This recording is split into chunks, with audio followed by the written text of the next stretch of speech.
Bonjour à tous, c'est Politisport et aujourd'hui on se retrouve pour la première vidéo de la chaîne. Donc ce sera une chaîne qui va parler d'événements sportifs restés dans l'histoire grâce au contexte géopolitique de l'époque. Aujourd'hui on va s'attarder sur la performance de Jesse Owens au JO 1936 à Berlin. Le 30 janvier 1933, Adolf Hitler devient chancelier du Troisième Reich. Le 1er août 1934, une loi est érigée pour fusionner le titre de chancelier du Reich à celui de président du Reich, ce qui signifie que lorsque le président du Reich mourra, ce dernier laissera sa place au chancelier du Reich.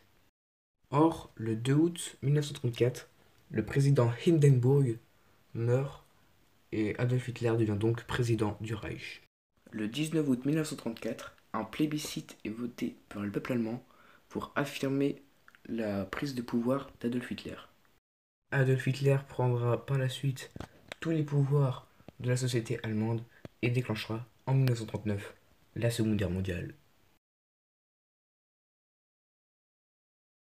En 1936, les Jeux olympiques se déroulent à Berlin et demeurent célèbres dans l'histoire grâce à notamment un homme, Jesse Owens.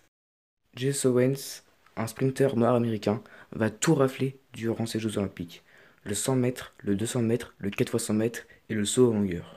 La légende dit que Adolf Hitler, ébahi par la performance d'un noir, aurait refusé de lui serrer la main, ce qui n'est pas complètement vrai. En fait, Adolf Hitler ne voulait pas serrer la main à des races inférieures comme il les appelait. À la base, il ne voulait serrer la main qu'aux sportifs totalement, mais ses conseillers lui ont dit de ne pas faire cela car il aurait créé une polémique. Donc Adolf Hitler n'a serré la main à aucun sportif. Les Jeux olympiques de 1936 à Berlin furent une honte totale pour les nazis.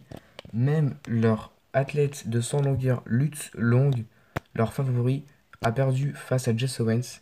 Ce qui devait être un outil de propagande pro-nazi s'est finalement retourné contre eux et cela fut une désillusion totale perçue par Hitler. Encore pire, Lutz Long et Jesse Owens se sont liés d'amitié, une honte totale pour Hitler car une amitié interraciale était impossible pour lui. Malgré tout, le combat contre le racisme n'était pas gagné pour autant.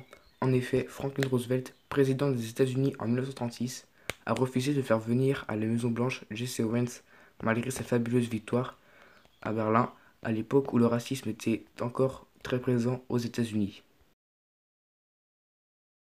Cet événement restera à jamais dans l'histoire par la honte que Jesse Owens a infligée au nazisme et notamment à Hitler.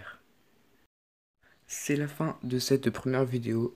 N'hésitez pas à me dire si ça vous a plu, si vous voulez que je continue la série. Vous pouvez me faire parvenir des idées d'autres sujets mêlant sport et politique dans les commentaires.